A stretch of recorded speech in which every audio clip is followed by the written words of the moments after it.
Bora lá! Hoje a gente vai mergulhar fundo na filosofia por trás de uma rotina implacável. A ideia é bem simples, na verdade. Como transformar o que se quer fazer naquilo que de fato se faz, todo santo dia. E o caminho para chegar lá é mais direto do que parece. E essa frase, né, ela é forte, direta e é basicamente o coração da coisa toda. Levar os objetivos a sério, montar um plano e, o mais importante de tudo, seguir esse plano. Mas antes de começar a construir qualquer coisa, a gente precisa entender o que geralmente nos impede de dar o primeiro passo. Então, para começar, a análise vai direto no problema raiz, naquele inimigo silencioso que paralisa muita gente antes mesmo de começar: a inércia. É aquela sensação de estar preso, sabe? Sem saber para que lado ir. Essa analogia, que lembra muito Alice no País das Maravilhas, ela é perfeita para descrever esse estado de falta de rumo. É uma verdade tão simples, mas que no fundo define a vida de muita gente. E o ponto-chave é exatamente esse. Sem um destino claro, as pessoas ficam à deriva. Acabam estagnadas, sem sair do lugar. E a verdade é que uma hora ou outra a conta por essa falta de direção sempre chega. Ok, então, se a inércia é o veneno, qual é o antídoto? Bom, a resposta está numa palavra só, mas que tem uma força gigantesca: propósito. Ele não é só uma motivaçãozinha, não. Ele é o motor que tira a gente da estagnação. E olha que dado impressionante. O simples ato de definir o seu propósito já representa 50% da jornada. Pensa bem nisso. Metade da batalha é vencida só por saber pelo que se está lutando. Agora, uma coisa bem interessante que esse material traz é a diferença entre dois tipos de propósito. De um lado, tem o que se chama de carnal, que é focado nas coisas materiais, imediatas, dinheiro, status, essas coisas. Do outro, tem o transcendental, que mira mais longe, no legado, na família, em algo que fica mesmo depois que a gente se vai. Com o propósito definido, que vai servir como a nossa bússola, o próximo passo é transformar essa visão em algo real, palpável.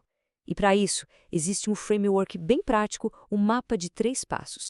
E aqui estão os 3 pilares do caminho. Primeiro, a visualização, que é enxergar onde se quer chegar. Depois, o planejamento, que é desenhar um mapa para chegar lá.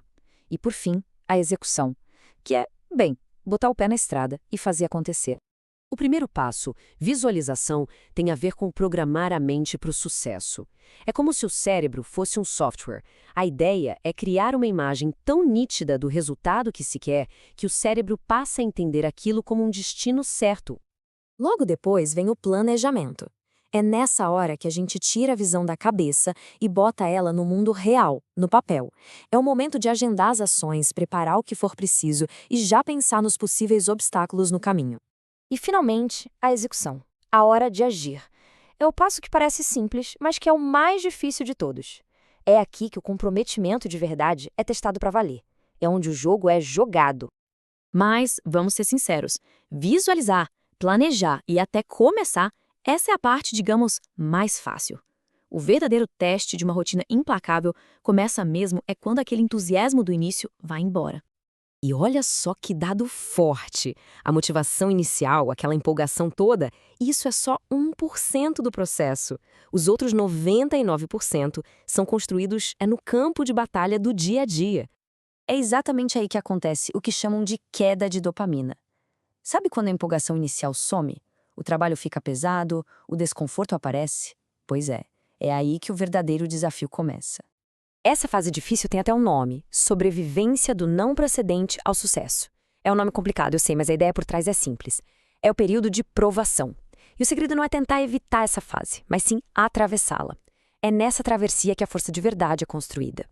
E no fim das contas, atravessar essa fase difícil se resume a uma única escolha. Uma escolha fundamental, que não é feita uma vez só, mas que aparece todo santo dia. A escolha se resume a 2 caminhos. O caminho 1 é o do sacrifício agora, do desconforto da disciplina, pensando na recompensa lá na frente. O caminho 2 é o do conforto agora, da facilidade imediata, mas que traz a dor do arrependimento no futuro. E essa frase resume tudo, né? As ações de hoje determinam, sem tirar nem pôr, os resultados de amanhã. Não tem como fugir dessa lógica. O que se planta é o que se colhe. Simples assim. E assim, a análise toda nos deixa com essa questão que não é para ser respondida uma vez só, mas que se renova a cada manhã.